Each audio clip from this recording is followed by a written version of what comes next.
Ayah korban sungguh tidak menduga anaknya yang masih berusia 5 tahun dibunuh anak tetangganya sendiri. Ya, karena sehari-hari korban kerap bermain dengan adik pelaku di rumahnya.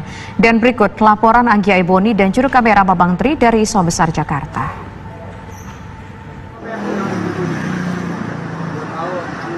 Pembunuhan yang dilakukan seorang remaja terhadap korbannya yang berusia 5 tahun menjadi buah bibir warga Sawah Besar, Jakarta Pusat.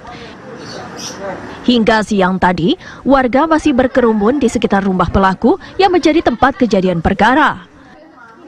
Rumah pelaku dengan rumah korban berdekatan. Korban yang berusia 5 tahun itu kerap bermain dengan adik pelaku di rumahnya.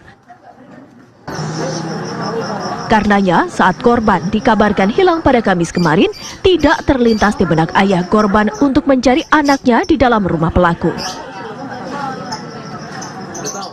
Dia di tempat ini, mainnya kan di situ dia. Memang sering main.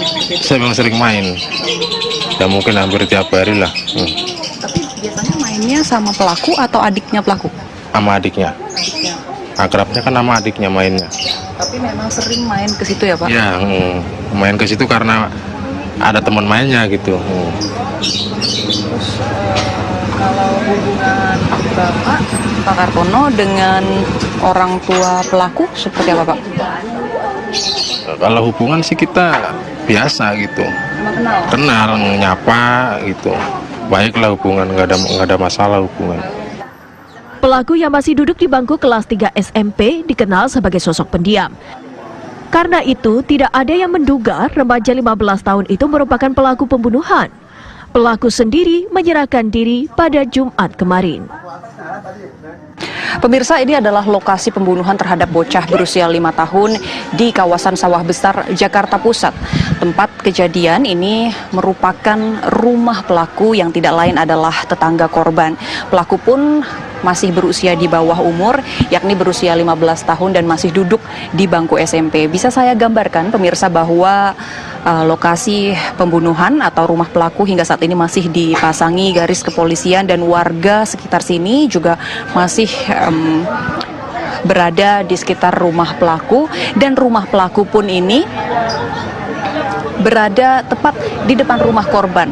Ini bisa saya gambarkan bahwa ini rumah pelaku dan di depannya, namun di bagian atas itu adalah kontrakan milik keluarga korban yang masih berusia 5 tahun. Berbicara mengenai kronologi, pemirsa, pihak kepolisian sudah mengungkap bahwa saat itu korban tengah bermain di rumah pelaku dan pelaku membunuh korban dengan menenggelamkannya di bak mandi di rumahnya ini. Kemudian setelah korban meninggal dunia, korban pun diletakkan di dalam lemari di kamar pelaku. Saat kejadian, tadi kami sempat bertanya kepada orang tua korban. Ia mengaku bahwa ia sempat mengira anaknya ini hilang, atau mungkin diculik oleh orang. Kemudian orang tua korban beserta sejumlah warga di sini juga sempat melakukan pencarian, sempat mengecek ke rumah-rumah kosong yang ada di sekitar lingkungan ini, termasuk mengecek pula ke rumah pelaku, namun tidak menemukan korban karena memang jenazah korban disembunyikan di dalam lemari.